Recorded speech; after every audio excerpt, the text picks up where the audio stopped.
Kamu lelah bukan karena dunia terlalu berat, tapi karena pikiranmu belum memihak dirimu sendiri. Saya tahu rasanya tersesat dalam hidup yang terasa mandek. Sekarang mari duduk sejenak dan ikuti video ini untuk menyalakan ulang pola pikir yang memberi ruang bagi rezekimu.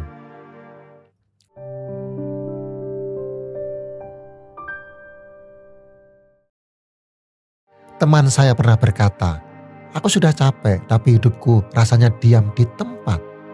Ia terus mencoba tapi dunia seakan tidak memberi ruang. Saya hanya bisa mendampingi sambil perlahan mengajak ia melihat bahwa arah pikirannya selama ini perlu dirangkul, bukan dilawan. Terkadang pemahaman baru bisa lebih kuat daripada tenaga baru. Sekarang mari kita menyelami bagaimana pola pikir yang selaras bisa mengundang rezeki datang lebih lapang. Yang pertama, ganti keluhan dengan syukur. Beberapa waktu lalu saya dan seorang teman dekat saya duduk di warung kopi kecil. Ia mengeluh tentang pekerjaannya yang terasa berat, gaji yang tidak seberapa, dan hidup yang seolah jalan di tempat. Saya hanya mendengarkan karena saya pernah ada di titik itu juga. Merasa lelah meski sudah berusaha. Tapi sejak saya mencoba satu hal kecil, semuanya perlahan berubah. Setiap pagi saya mulai dengan satu kalimat sederhana, "Terima kasih, saya masih diberi kesempatan." Entah itu untuk udara pagi, suara burung, atau tubuh yang masih bisa bergerak. Tidak langsung ajaib, tapi hari-hari saya terasa lebih ringan. Jika kamu juga merasakannya, sekarang waktunya berhenti sejenak dari mengeluh dan mencoba mensyukuri satu hal yang masih kamu punya. Seperti kata Rumi, bersyukurlah maka kamu akan melihat keajaiban dalam hal-hal kecil. Ingat, saat bersyukur menjadi kebiasaan, energi kamu berubah dan semesta merespon energi itu sehingga rezeki mulai datang dari arah yang tidak disangka. Yang kedua, fokus pada solusi bukan masalah. Saya pernah menyaksikan seseorang yang sangat saya kenal kehilangan arah setelah ia kehilangan pekerjaannya. Saat itu ia seperti kehilangan pijakan. Hari-harinya diisi dengan diam panjang, pandangan kosong, dan kalimat-kalimat yang pelan tapi penuh kecewa. Ia sudah berusaha, bekerja keras selama bertahun-tahun, tapi tetap saja akhirnya harus melepaskan sesuatu yang ia anggap sebagai bagian dari dirinya. Rasanya seperti ditinggalkan dunia padahal sudah memberi segalanya. Saya ada di sisinya, melihat betapa ia ingin menyerah, tapi perlahan ia mulai bertanya kepada dirinya sendiri, apa yang masih bisa saya lakukan hari ini? Kalimat itu sederhana tapi membuat segalanya mulai bergerak. Ia mulai mencoba hal baru yang sebelumnya tidak pernah ia pikirkan. Memang tidak langsung berhasil, tapi langkah kecil itu memberinya harapan, bukan hanya untuk bertahan, tapi untuk bangkit. Saya belajar banyak dari kisah itu, bahwa masalah tidak perlu diselesaikan sekaligus. Kita hanya perlu memilih untuk tidak larut dan mulai melihat satu jalan kecil yang bisa dilalui lebih dulu. Jika kamu merasakan seperti sudah berjuang begitu keras tapi tetap tertinggal, cobalah tanya pada dirimu. Bukan mengapa semua ini terjadi, tapi apa yang bisa kamu mulai walaupun kecil dan pelan. Pahamilah saat kamu mulai fokus pada langkah, bukan luka. Hidupmu perlahan membuka arah yang baru. Yang ketiga, temani dirimu dengan lingkungan positif. Ada sebuah cerita fabel yang menarik. Ada seekor singa tua yang semakin hari semakin lemah. Tenaganya tidak sekuat dulu, giginya mulai rapuh dan langkahnya tidak lagi setegas masa mudanya. Ia mulai merasa kecewa pada dirinya sendiri. Apa gunanya aku menjadi raja hutan jika menangkap kijang pun aku sudah tidak mampu, gumamnya lirih.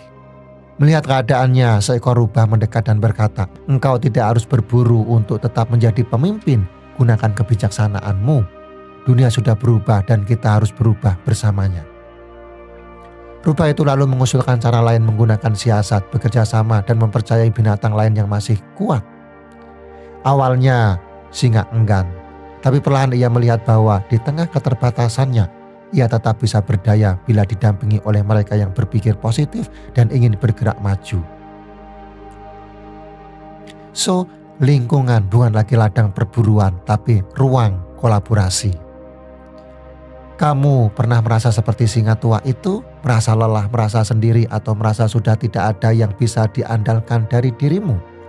Yang kamu butuhkan bukan kekuatan baru, tapi lingkungan yang tidak melemahkanmu. Mulailah perhatikan siapa saja yang ada di sekitarmu. Apakah mereka menarikmu jatuh atau mendorongmu naik? Seperti rubah yang bijaksana, lingkungan yang positif bisa menjadi cermin, bisa juga menjadi jembatan. Ingat, di tengah energi yang sehat, peluang pun lebih mudah. Ingat, di tengah energi yang sehat, peluang pun lebih mudah datang dan rezeki pun mengalir lebih jernih. Yang keempat, percaya diri meskipun belum sempurna.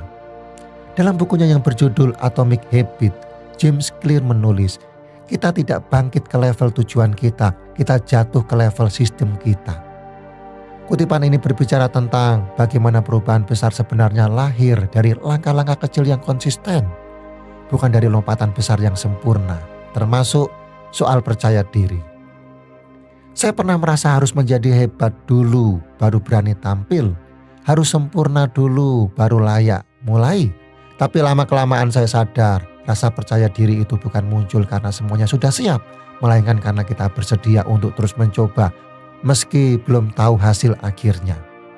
Pernahkah kamu menunda sesuatu karena merasa belum cukup pandai, belum cukup pintar, atau belum sebaik orang lain? Coba pikirkan, sudahkah kamu membangun sistem yang membuatmu terus belajar dan bertumbuh? Saat kamu berani mulai dari yang kecil dan terus melangkah, kamu sedang membangun kepercayaan pada dirimu sendiri. Kamu tidak harus menunggu percaya diri untuk memulai. Justru saat kamu mulai, keberanian dan keyakinan itu akan tumbuh bersama langkah-langkahmu.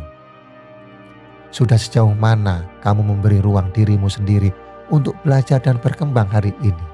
Saya percaya hidup ini bukan seberapa cepat kita sampai, tapi seberapa dalam kita memahami perjalanan. Kadang tanpa sadar kita menahan pikiran yang membuat hati sesak, bukan karena hidup terlalu sulit, tapi karena kita lupa memberi ruang untuk harapan tumbuh. Seperti kata Viktor Frankl, ketika kita tidak lagi mampu mengubah situasi, kita ditantang untuk mengubah diri kita sendiri. Coba rasakan kembali arah langkahmu. Apakah kamu hidup dalam tekanan atau dalam rasa syukur? Sekarang saatnya kamu memilih untuk melihat hidup bukan sebagai beban, tapi sebagai kesempatan yang harus membuka jalan. Bila hari ini kamu merasa tersentuh, jangan diam. Jadikan itu awal perubahan sekecil apapun langkahnya. Tekan like sebagai tanda bahwa kamu siap melangkah. Tinggalkan komentar jika kamu ingin berbagi. Dan subscribe agar kamu terus terhubung dalam perjalanan ini.